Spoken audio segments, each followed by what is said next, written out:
किराएदार बेटा। उठ जा नालायक, सुबह के 8 बजने को है। तुझे एग्जाम नहीं देना क्या? थोड़ी देर और सोने दीजिए ना पापा।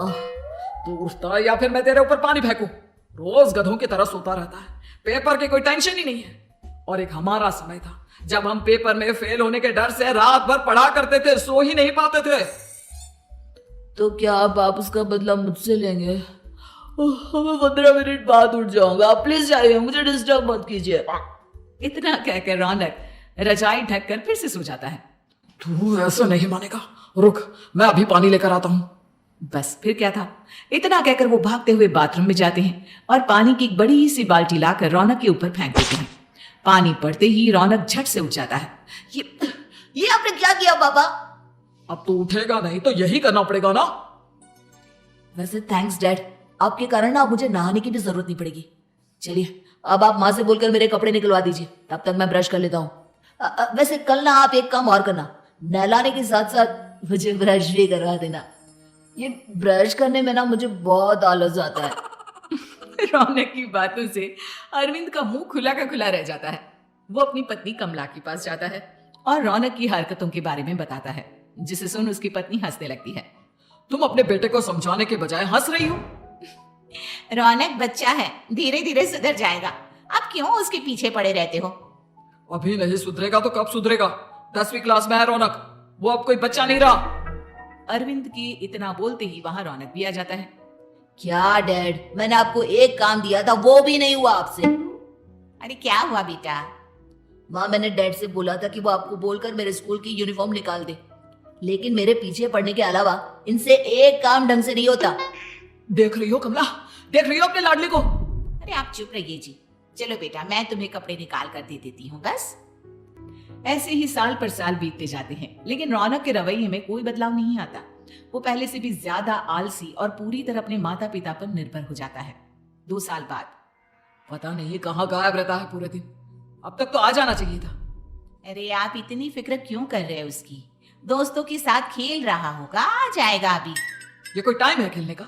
10 बजने वाले हैं, इतनी रात में कौन खेलता है? कमला कुछ कहती उससे पहले ही रौनक वहां आ जाता है। मम्मी जल्दी से खाना लगा दो, बहुत भूख लग रही है। तुम्हें तब तक खाना नहीं मिलेगा जब तक तुम बता नहीं देते कि इतनी रात गए कहां से आ रहे हो।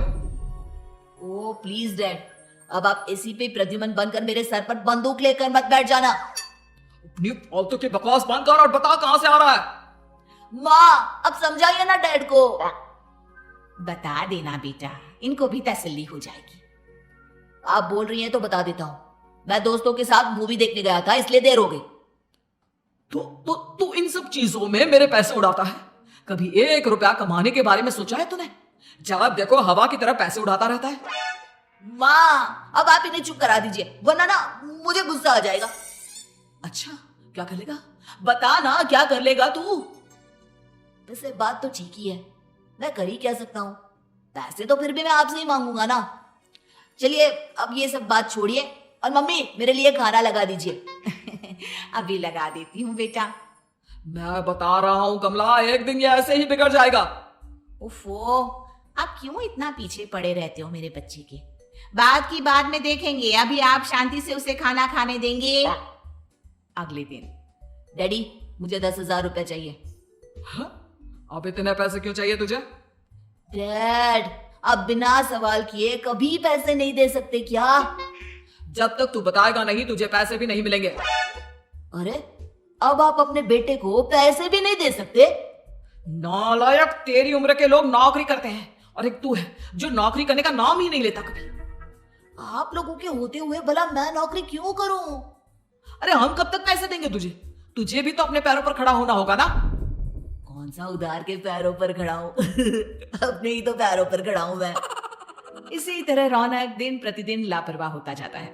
उसकी लापरवाही को देखते हुए अरविंद और कमला अपने बेटे की शादी कराने का फैसला लेते हैं और 1 महीने के अंदर अंदर ही रौनक की शादी मेघा नाम की लड़की से करा देते हैं। शादी के कुछ दिन बाद, रौनक मुझे एक अच्छी सी साड़ी चाहिए, आप ला दोगी ना? हाँ क्यों नहीं, कितने तक की आती है साड़ी? यही करीब 5,000 तक की। तुम चिंता मत करो, मैं आज ही डैडी से पैसे मांगकर तुम्हारे लिए साड़ी ले आऊंगा। आप कब तक ऐसे ही अपने पापा से पैसे मांगते रहेंगी? कोई अच्छी सी नौकरी क्यों नहीं कर लेते आप? अरे डैड के होते हुए मुझे नौकरी करने की जरूरत ही क्या है? पर आप ऐसे कब तक उनसे पैसे मांगते रहेंगे? कुछ आपको अपने दम पर भी तो करना होगा ना। अब तुम भी बाकी लोगों की तरह मुझे ज्ञान देना शुरू मत कर देना। साड़ी चाहिए ना तुम्हें, मिल जाएगी बस। इतना कहकर रौनक अपने पिता से पैसे मांगने चला जाता है। डैडी मुझे 5,000 रुपया चाहिए। अब 5,000 क्यों चाहिए तुझे? वो मेघा को साड़ी चाहिए थी। अरविंद आगे बिना कुछ कहे चुपचाप उसे पैसे निकाल कर दे देता है। कुछ दिन बाद तुम्हें नहीं लगता कमला, रौनक हम पर पहले से भी ज्यादा डिपेंड हो गया है? मुझे तो अब उसकी भविष्य की चिंता होने लगी है। कल को हमें कुछ हो गया तो वो क्या करेगा? काश तुमने पहले ये सोच लिया होता तो आज हमारा बेटा इतना लापरवाह नहीं होता। तब मुझे कहाँ पता था कि मेरा लाड प्यार उसे इतना बिगाड़ देगा कि वो इस हद तक लापरवाह बन जाएगा। कोई बात नहीं, अभी भी देर नहीं हुई। मुझे पता है उसे कैसे सुधारा जा सकता है। कैसे?